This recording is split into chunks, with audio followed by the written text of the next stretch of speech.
Here is a massive question that is completely destroying the minds of young Australians in 2026. Do you stretch yourself to the absolute financial limit just to buy a place, or do you keep renting and feeling like you are falling behind? Every single week, the news cycle is an absolute nightmare.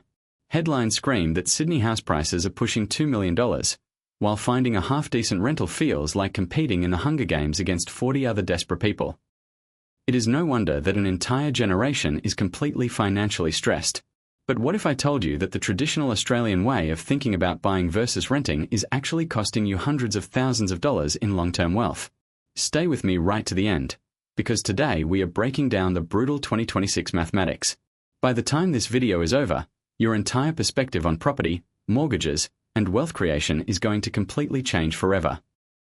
There is a massive, outdated belief that has been drilled into Australians for absolute generations. You have definitely heard it from your parents or your mates down at the pub. They all say the exact same thing: rent is dead money. And look, I completely understand the psychological appeal.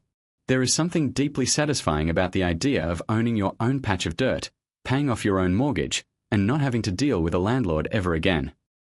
But here is the massive, ugly truth that nobody wants to admit out loud. Buying the completely wrong property, in the wrong location, simply because you felt pressured to buy something, is the absolute worst form of dead money. Actually, it is significantly worse than renting. Because when you rent, if you hate the place or your life changes, you just pack your bags and leave. But buying a bad property traps you in a massive financial cage.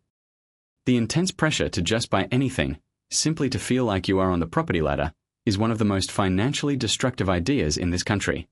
I have personally watched this exact scenario play out hundreds of times.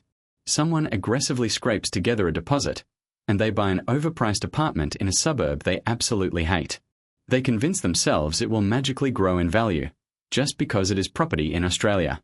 But that is a massive illusion. 3 years later, life violently changes. Maybe they get a new job interstate, or a new relationship. Suddenly they want to move, but they are completely stuck. The transaction costs to sell and move wipe out their entire equity.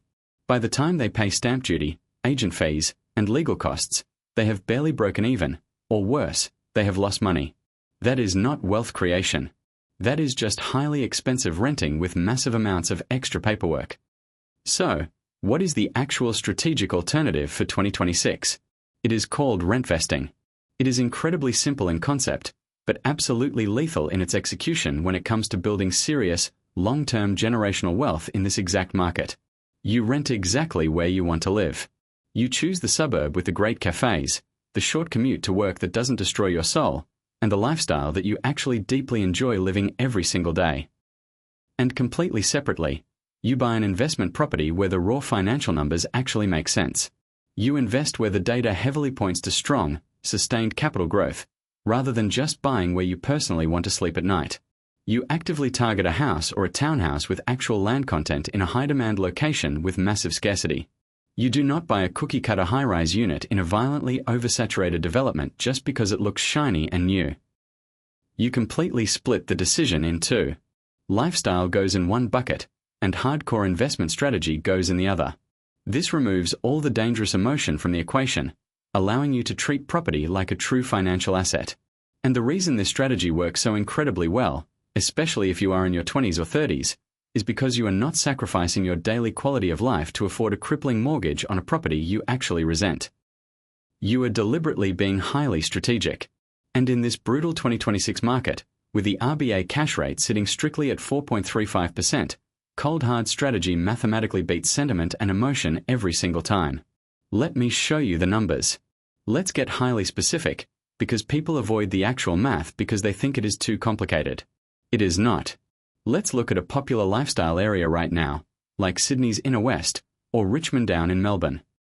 To rent a highly solid, 2-bedroom apartment in a premium lifestyle pocket right now, you are looking at roughly $750 a week. Multiply that out, and you are bleeding exactly $39,000 a year in rent. Yes, hearing that number out loud absolutely stings. But that is the brutal 2026 reality of what it costs to live somewhere you actually want to be, without compromising your lifestyle or your commute. Now, let's look at buying. To actually buy that exact same comparable apartment in that lifestyle suburb, you are looking at a median price of roughly $850,000. And remember, that is just for a unit, absolutely no land included. A standard 10% deposit means you are $85,000 completely out of pocket before you even move a single box. Then add stamp duty, conveyancing, pest and building inspections, and massive annual strata fees on top of that.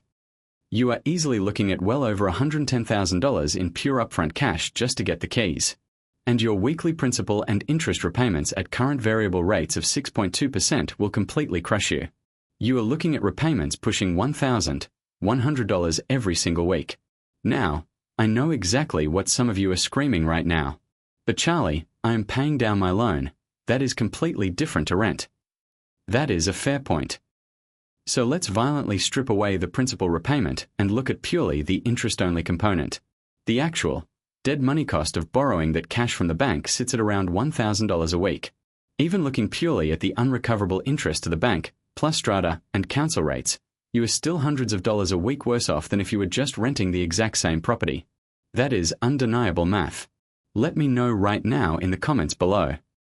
Are you currently renting and feeling the pinch?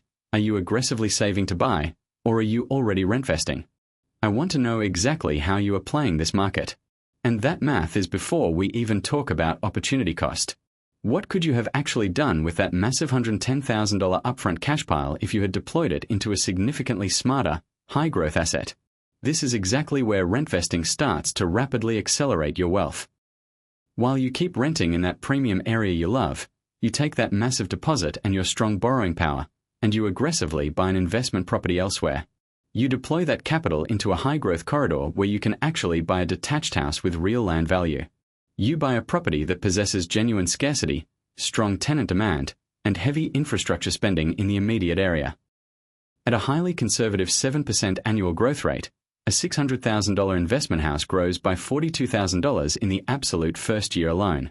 Your capital is working aggressively while you sleep. Think about the pure mathematics of that. You are paying $39,000 a year in rent, but your heavily researched investment property just grew by $42,000 in pure, untaxed equity. You are already mathematically ahead.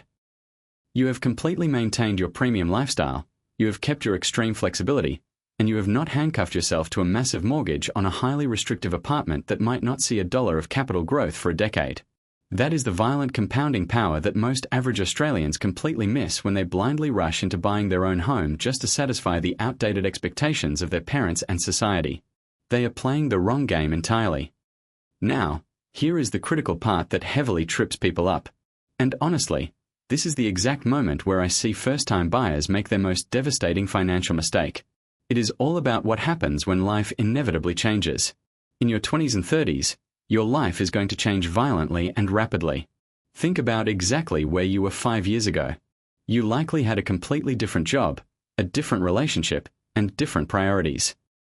Now imagine being heavily locked into a crippling mortgage on a tiny apartment you bought purely under social pressure. You have completely outgrown the suburb, but tens of thousands of dollars in exit costs stand between you and freedom. That is absolutely not financial freedom. That is a gilded cage built entirely out of debt and stamp duty. One of the absolute most underrated advantages of the rentvesting strategy is the raw power of total geographical optionality. With rentvesting, you can instantly pivot. You can move interstate to chase a massive career promotion. You can pack up and travel the world. You can easily upgrade your rental lifestyle as your disposable income rapidly increases over time. Meanwhile, your carefully selected investment property is quietly ticking along in the background. It is aggressively growing in equity, generating strong rental yield, and providing massive tax deductions, completely independent of where you happen to live. And eventually, when the time comes that you genuinely want to buy your own massive family home, you are doing it from an absolute position of pure financial dominance. You have heavy equity and multiple performing assets behind you. If this raw, unfiltered breakdown completely changed how you look at the 2026 property market, do me a massive favor and smash that like button right now. Make sure you hit subscribe, turn on those notifications, and I will absolutely catch you legends in the next one.